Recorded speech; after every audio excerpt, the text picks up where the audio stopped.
assemble said the city be a macacho that I yenina yabeka wasem yamiya duma ochna 19th December 2023.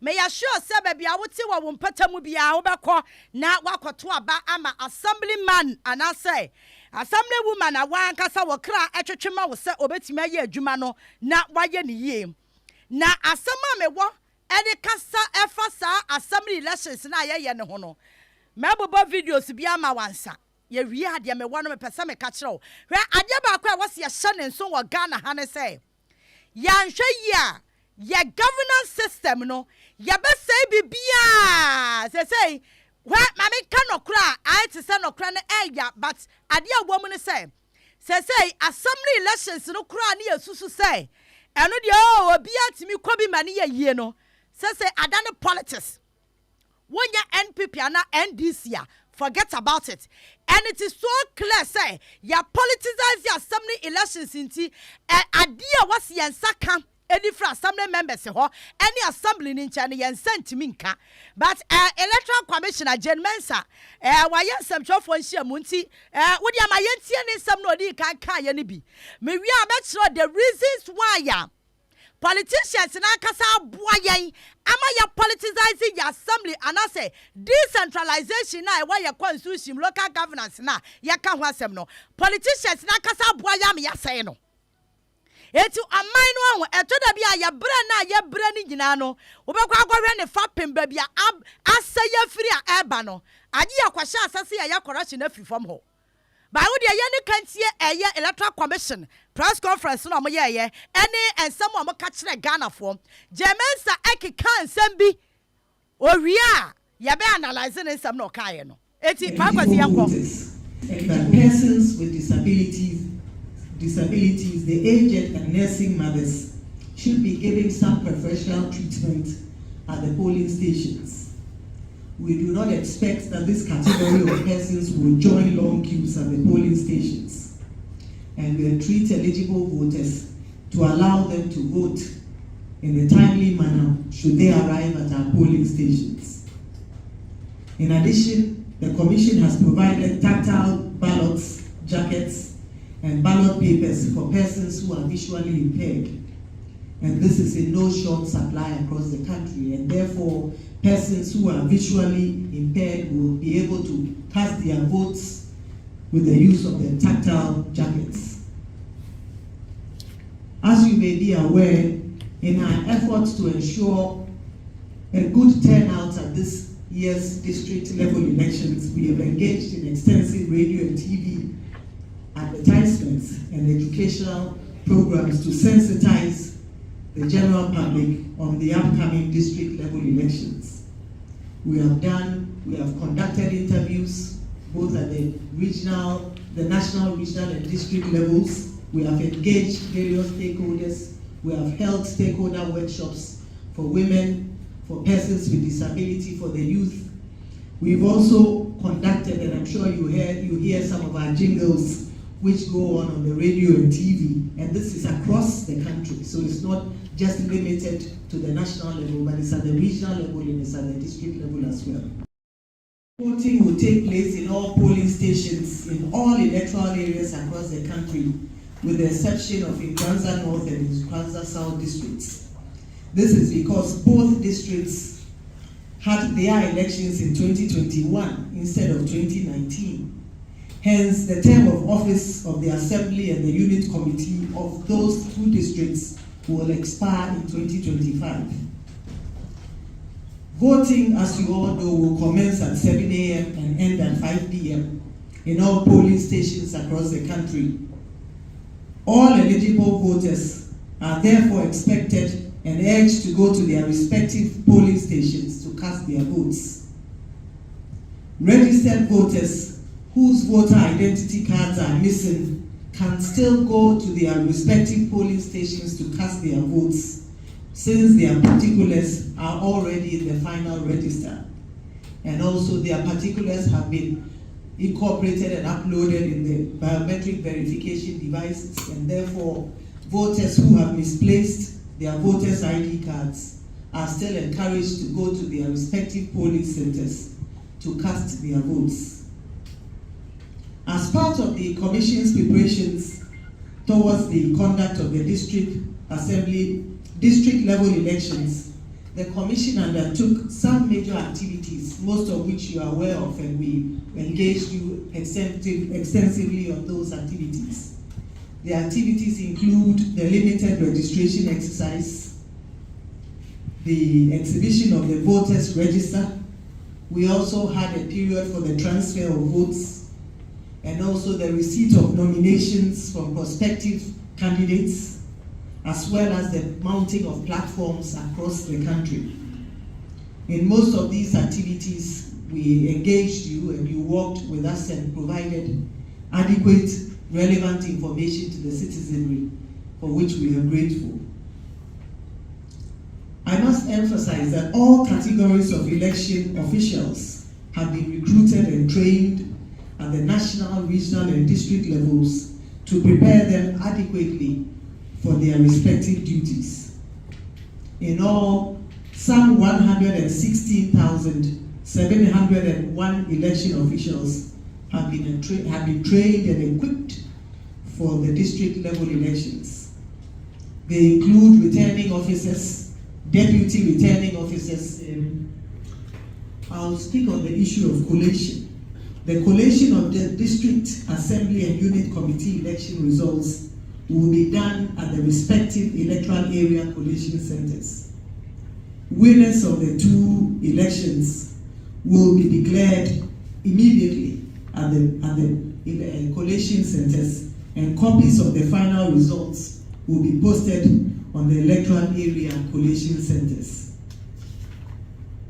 Ladies and gentlemen, we would like to entreat all Ghanaians to go to their polling stations to cast their votes. We have put in place adequate arrangements, and we believe that the elections will go on smoothly and seamlessly without a hitch. Experience over the years shows that this election is not highly participated in, and we'd like to entreat all Ghanaians and assure them that the Electoral Commission has put in place all arrangements, all necessary arrangements and modalities have been put in place for a smooth, incident-free election, and would like to entreat all Ghanaians to take their time to go to their polling stations to cast their votes. Let us make this election meaningful. We are all aware that development starts at the district level, and therefore it is important as citizens that we have a stay and brings development at our various districts. Over the years, participation in our assembly elections mu our form. I say Ghana form per assembly members sabato. And this is the reason why institutions in Ghana ha mekacho say omu nyina ma yesesim papanyi no musisi kroma. Ena yesika no dia no mu gidi sese akobisa NCC yifo kosa ewa sama ye kan ho say Electoral Commission see over the years enkrofo participate ewa assembly abatowo mu. But a banner say, Yanko to Abani member of parliament, Yanto Abani president, hey, Obakwani above bros. Obakwano be a ballot boss, now you did dinachi. Again, assembly elections, and conform petal. You know why? Education was a gun of 1 year. Efa and we here say to assembly abano, anyhow. Who could be NCC, see your macacho so many academy. Amuni by education. Ebu aso amuso yanam ya education bebre. Education no amu yeno. Ajisa samwa bam wakwa bosu na fe NCC. Asha se no ama video. Oh nano cry ya kwa ha. Oh nano cry ya kwa ha. Meanwhile, asama ewa ground ayaka wasama no na ya current issue no. NCC baka cho so muni akade. And it is true, yeah.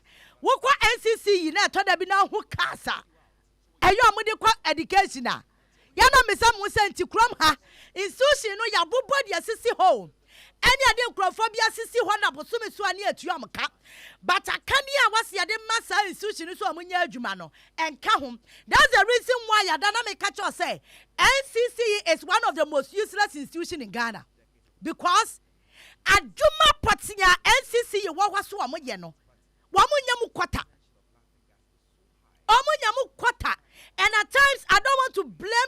much. But I will blame them. You know why? And Penyinfono amotete NCC yosoro who was amode Daviet ne kasa kesiemu a na mo bisa ho se adenti eno mo nkrofo no mo grants e wo so mo kwaye adwuma ne de o mo ntimi supervisor say wa mo kwaye adwuma ne ye. And that is the reason why assembly elections are enka wo say ya Ghana fo nyina wey enya partisan sana Ghana mraka local governments act na assembly elections e wase no e ya non-partisan. Eti assembly aba eduru ho a yenim se we ya MPP ana se we ya NDC ana we ya CPP ana we ya PNC e ya non-partisan. Eti ya to aba no based on wadwuma wo betimi aye. And you see assembly elections na ye hu no sa no e ya very critical. But because to say yenim the reason why assemblyman and assembly woman hu hia nti no aba no kra ya nkwato and say ya no party base. And that's the reason why as I say colors na who assembly campaign na ekwaso ni nyina no blue and white green and black NDC NPP etu obi aba hu say the colors green wom black wom white kakra na mfa no NDC who so obi so dia white and blue and say ono no pure MPP pure NDC. And one will say the results of year politicizing assembly elections no ninsu saswoso but yenim. And that's the reason why a baby or baby na again say on person obey empower assembly members no because on person use who amodi ni your madie say ya empower assembly members amomotimi are efficient enough to do their job. Menya sure say ebe dane politics say the higher politics. But the reason why amade we me pesa me kan ho asem say Electoral Commissioner Namu James has say over the years and Crawford Kwatwaba, a China Yamia Duma, who turn out to know. And it is true, people are not voting. Because some Kwasala Yatu Obama MP, Atu Obama president, based on political party. Now some about where Yasu away there, a assembly elections say non partisan. Nan what you back on other politics. And as I'm trying to Makoto Kasiana Preco. And MPs now wamo our various constituencies in Muno or Mudimu for and this in MPP nyina because some influence assembly elections no because when him nentia MPP adwen ya say so why influence na ebi o na wa power did this see kwa ebe ya den no ya rezo na ni abomode ni ya support one more ya susu so mo ya NPP for ya to abani mo mo wieda say DCB ba watimi anya the full support because they will beat the government decision. It's NPP ya NDC ya recently ya honorable Afenyo-Markin na some okaye e all white party na so dia me boma wi a me kwahwe o. Me voice cinema will may carry, but I will continue and say what I want to say. Simple. He will fall. Mama Cousin Minche, and this is for one of a present. Then when it comes to politics in a Putu, if he stands shoulder to shoulder with me, he will fall. He will fall. He will fall. Kugudu. And the first defeat will be the assembly elections. We are going to campaign pound for pound. And we'll prove to them that they don't have the numbers in the future. Kugudu. So right from onset now, NDC, NPP, NDC, NPP. And you see, results are edibano. Robert, for other videos, so results are edibano say ya to a bunny we na ebia kwa assembly krona ya beto assembly members abana kono. Emu kwa pai na fire NDC na fire MPP results are yenyeni. So at the end of the day, idea was a cost to assembly what in peace, no, better than violence. Just said ya woo where you the just ended MMDC confirmation na yeah and kwa 14 term kontima na police fuaji baby abaso as a war zone. Enya baby oh yeah kwa confirm DC ya kwa confirm MC DC yetimi ade nkrofo kwahyehyɛ baabi bro mo yetimi kwa campaign assembly members wo baabi samo ya ma mo nto aba no ni nyina si yato aba ne wi ya 2020 ya 2021 mu ho no baabi ebinim kra de wuchimu se entokwa emu adin na si wa assembly ho ema yatutu tuo nyina areas asantokwa ne sisi ye na edoso adantia because assembly members na waso mo kɔ ho no mo kɔ ye adwuma based on non-partisanship, omo nyina ya NDC ni MPP. It is a constituency krono. NDC and a dominating na DC no oba no. NPP niya yabe mafia. Baby so kra the assembly na kasa fatwa ne ho so. Mafia assembly members na kasa sa mo yara mo nto aba ne ma DC ni yan confirm no ntimo ya ma nto. Ebinom ho amaba na omo to ye no. Omo to wie yansa na assembly members ni bi kura hu sa aba ne yato. Emusikacha eti at the end of the day adia potinya wasi yenya every assembly members in ho no enya no ne yenya o wa wo sa memenya kasa assembly elections ya yatui was assembly members no ye empower omo to the stand say moto no kra ye dem amu no enya enough wa wo sa local areas electoral areas no enipa kuma bi Member of Parliament ya to abama ni wi a obetimi ka say me MP kura me to abama ni wi a me hu ne da 4 years ni nyina ebetimi abasa nipa no onhu ne da but assembly member only that electoral area enya constituency ni fie ewa within ehwa anadwo kura obi ba yare a wasem nkobo assembly member na mane titru ene rural areas no ukwan ketwa no mu assembly members wo mu di post pa oyini bebodwa okoba assembly ma amane adia bia bakoso wo krom ho community honum bia no assembly member ne na ma 1 a wodi kante eti sanka on my Ghana ya value governance and you value the structure of your governance na ya kasa ya set yesu wo say we local governance na ya no from the ground. We are dealing with assembly members communicating directly to the people within an electoral area. But say yama assembly elections now politics. It's assembly men, assembly women, equal assembly so amuko ye adwuma. Omukwa kuska ho. Omukwa ku DC bi ho. Confirmation keke ena no amuko ye o. Wa wo said you amuko ama police can nam ho. Asa ho no ayaboko. Sisi ameka ze saboko a security zone. Yasi ye besiesie, ya chance o besiesie. But where you just assemblyman MC DC bia yakọ confirm no enya bibia. Dia wo na enya war zone. Ya confirm DC. Because assembly members ni bia dwen ya wo say Mimi young people ni eti at all costs DC ni ade na ba na wose agi no tum obi wa se me yan DC ni DC ade na ba no onye me party member ya pene ma ya nyini ntum especially wukọ constituencies na eye political party be dominated area no okọ ba bi ti se Volta region ko ba bi ti se Ashanti region ko ba bi ti se Tifidu Mantam wo ba bi entokwasi ho da bia entokwasi ho because Obia make sure say Obetoni ne party no line. Ya tuaswa ma se ajinsemu. Se assembly elections no. E chance ya kwato NPP any NDC parliamentary elections. E chance enkophobia fa ne work up and that's the reason why ya. E to na bi na me NCC ho na e me ya.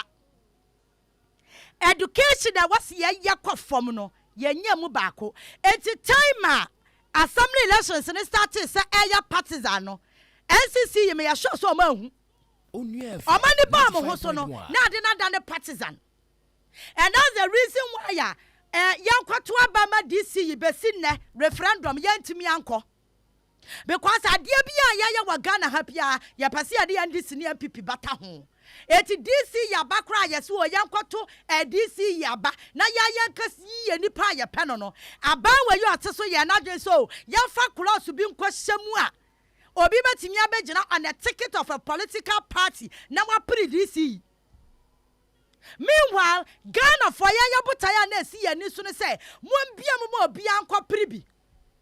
Enya fa ne ya ba hwe party color. Wo ya Ghana ni, wo ya constituency ho de hia, wo ya assembly ho nipa. Wo ti bi ko gira me ato so aba. Ba wi a kire no, ya ntimi akọ referendum no because ya pase ya sisa be hye mu say based on party colors. And obi mepre. Enti NDC ni NPP adi ya wu enti say wukọ the last quarter na ya assembly elections no so eno so ya bawram, and that's the reason why Onua Afenyo-Markin say NDC defeat ebesha free assembly elections because assembly members no mo nyina no o be make sure say MPP candidates ebe wini wey a member of parliament onim say assembly elections enya partisan base. But ojina simpie so ekano the whole Ghana will be anitua. Say assembly elections here be and be defeat NDC for be the experience. Me enya NDC defeat na o kan ho assembly na hia me I don't care. Obi ani wa na asem hia me efa me ho Ghana na asem na hia me. Onua FM 95.1. But eya me ya wa makoma mu say as a member of parliament onim local governance mra onim say assembly elections na yeto no emra no say eya non partisan no betimi agira simpie so aka kire obi a say wukọ afutu ni mpatam dia o me make sure say MPP candidates ebe winning assembly elections. It's from Jack politics near ye we are say local governance, and that's the reason why ya uko areas ni bebre development and matter because assembly member no ho no MPP ni assembly member no ho no NDC ni eto akwa assembly ho a enya wo mpuntu na hia no omu kwaduru assembly ho akoko ntokwa omu kwaduru assembly ho akoya MPP NDC do ba wini no okọ enti development was a getiminya every scratch no say yenya because assembly elections na adani partisan base. Ghana panyifo nyina nim say ade waya ekosu edi yenya, but NDC NPP are direct beneficiaries of what is happening. Because NDC first when you better say wamu so am candidates ebe wini because omo ba mu no omo ye DC is assembly members no and ebe confirm wom.